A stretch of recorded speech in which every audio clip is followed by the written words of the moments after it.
Hello friends, welcome session से लोग learning point students से बात करेंगे सीडीपी के अंतर्गत सहसवावस्था की प्रमुख विशेषताओं की। अगर आप टेट, सी टेट या स्टेट या फिर अदर स्टेट लेवल के टीचर एग्जाम की प्रिपरेशन कर रहे हैं तो उसके लिए यूजफुल वीडियो। तो चलिए आज का सेशन शुरू करते हैं और सहसवावस्था की जो विशेषताएं से महत्वपूर्ण क्वेश्चन बनते हैं एग्जाम्स में तो देखते हैं। तो विकास के पक्ष के दृष्टिकोण से अर्थात शारीरिक, मानसिक, सामाजिक और संवेगात्मक तथा नैतिक दृष्टि से जो विकास सहसवावस्था की प्रमुख विशेषताएं हैं, तो पहला है शारीरिक विकास में तीव्रता। तो शैशवावस्था में जो बच्चे के अंदर जो वृद्धि और विकास होती है बहुत तीव्र गति से होते हैं, उसके विकास में बहुत तेज़ी होती है। और दूसरा है मानसिक क्षमता में तीव्रता, जैसे संवेदना, प्रत्यक्षीकरण, ध्यान, कल्पना और स्मरण सभी का अस्तित्व चेतना सत्ता से होता है। तो मानसिक क्षमता में जो उसके जो वृद्धि में तीव्रता होती है, तो संवेदना का मतलब कि जो उसके जो ज्ञानेंद्रियों के द्वारा बच्चा ज्ञान प्राप्त करता है वो संवेदना होता है। और प्रत्यक्षीकरण जो कि ज्ञानेंद्रियों के द्वारा प्राप्त किया गया ज्ञान का वो व्याख्या करता है। अर्थात अगर बच्चा अपने ज्ञानेंद्रियों के द्वारा आँख, कान, नाक और त्वचा, जीभ जिससे वो प्राप्त किया हुआ ज्ञान का अगर किसी भी ठीक वैसे ही अगर कहीं वो डायग्राम देखता है या फिर उसके ढांचा देखता है तो वो प्रत्यक्षीकरण करता है। नेक्स्ट है ध्यान।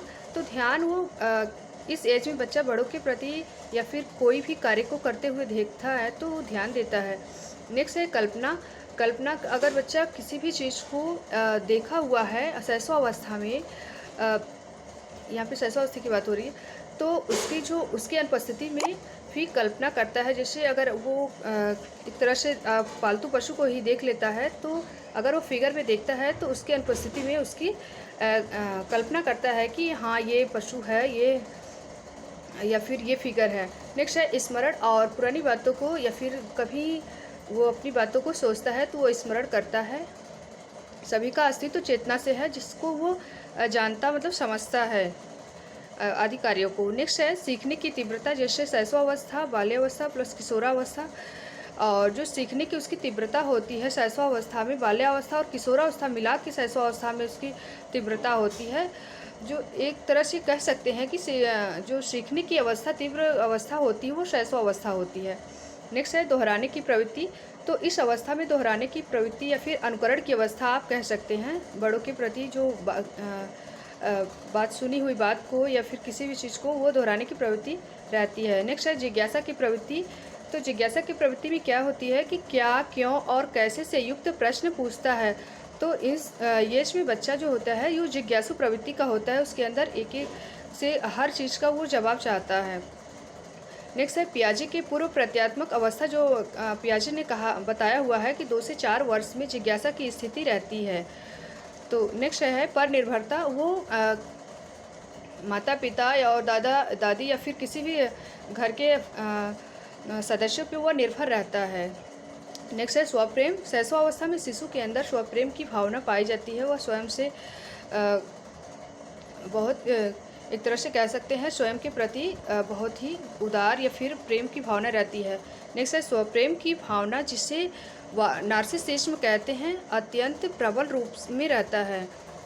जैसे कि नोट किया हुआ कुछ पॉइंट है कि मनोवैज्ञानिक फ्रायड यूनानी पौराणिक कथा के अनुसार पर जो स्वप्रेम की भावना है के लिए नार्सिसिज्म शब्द का प्रयोग किया है। मनोवैज्ञानिक फ्रायड यूनानी पौराणिक कथा के अनुसार नार्सिसिज्म शब्द का इन्होंने यूज किया हुआ है, बताया हैं। तो जो कि एग्जाम्स में आपके क्वेश्चन बनते हैं। कुछ नोट पॉइंट है कि 2 वर्ष के बच्चा में 4 वर्ष का 4 संवेगों का उदय हो जाता है। तो यहाँ पे कुछ नोट है कि 2 वर्ष के बच्चा में 4 संवेगों का उदय हो जाता है। कौन कौन संवेग होते हैं? भय, क्रोध, पीड़ा और प्रेम। उसके अंदर किसी भी चीज़ के प्रति डर हो जाती है और उसके अंदर क्रोध भी आता है। और किसी भी अगर चीज़ को वो चाहता है, अगर नहीं मिल पाता है तो उसके अंदर पीड़ा की भावना होती है। और घर के सदस्यों यदि सबसे जिसको पहचानता है वो प्रेम की भावना रहती है। नेक्स्ट है जबकि भारतीय मनोवैज्ञानिक संपूर्ण जीवन काल में 2 संवेगों का ही अस्तित्व बताए हैं, राग और द्वेष। तो राग और द्वेष के का मतलब होता है कि अगर किसी भी चीज़ को वो चाहता है तो उसे प्रेम करता है, अगर ना मिलने पे उसके अंदर द्वेष की भावना आती है। तो ये भारतीय मनोवैज्ञानिक संपूर्ण जीवन काल में ये 2 संवेग बताया गया है, राग और द्वेष। नेक्स्ट है 9th है कि सामाजिक भावना का विकास। प्रारंभ में शिशु में सामाजिक भावना का जो विकास होता है, सामाजिक भावना उसके अंदर सामाजिकता की भावना वो नहीं रहती है, उसका अभाव पाया जाता है और वो अकेले ही खेलना पसंद करता है, वो ग्रुप भावना को नहीं समझता है। लेकिन शैशवावस्था की जो अंत काल जब होता है, अंतिम वर्षों में, तो उसमें सामाजिक भावना का उसके अंदर विकास हो जाता है। जब उसकी बाल्यकाल की शुरुआत प्रारंभ लेती है तो उसके अंदर सामाजिक भावना का विकास हो जाता है। इसलिए सामाजिक भावना का विकास दिया हुआ है, लेकिन ये बाल्यकाल की विशेषताएं होती हैं कि सामाजिक भावना का विकास। नेक्स्ट है मूल प्रवृत्तियों पर आधारित व्यवहार। उसकी जो मूल प्रवृत्ति होती है, जन्मजात जो मूल प्रवृत्तियां हैं उस पर आधारित उसका व्यवहार होता है, न कि वो अभी अर्जित कर लेता है किसी भी व्यवहार को। नेक्स्ट है काम प्रवृत्ति, जो कि फ्रायड तथा अन्य मनोविश्लेषणवादियों के अनुसार शैशवावस्था में काम प्रवृत्ति की तीव्रता होती है। जैसे वह अपनी काम प्रवृत्ति की भावना को, जैसे माँ से लगाव और हाथ पैर के अंगूठे चूसना या फिर चम्मच को चूसना इत्यादि क्रियाओं के द्वारा अभिव्यक्त करता है। उसकी जो काम प्रवृत्ति होती है इस तरह से वह व्यक्त करता है।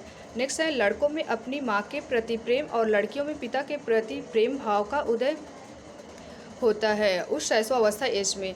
और फ्रायड ने लड़कों के मातृ प्रेम भाव को ओडियस भावना कहा है और लड़कियों के पितृ प्रेम भाव को इलेक्ट्रा भावना को के नाम से संबंधित किया है फ्रायड ने। तो मिलते हैं नेक्स्ट वीडियो में नेक्स्ट टॉपिक के साथ शैशवावस्था की और महत्वपूर्ण बातों को लेकर के। अगर किसी ने चैनल को सब्सक्राइब नहीं किया है जाके सब्सक्राइब कर ले, ताकि आप नोटिफिकेशन से अपडेट रहे। और मिलते हैं नेक्स्ट वीडियो में। नमस्कार।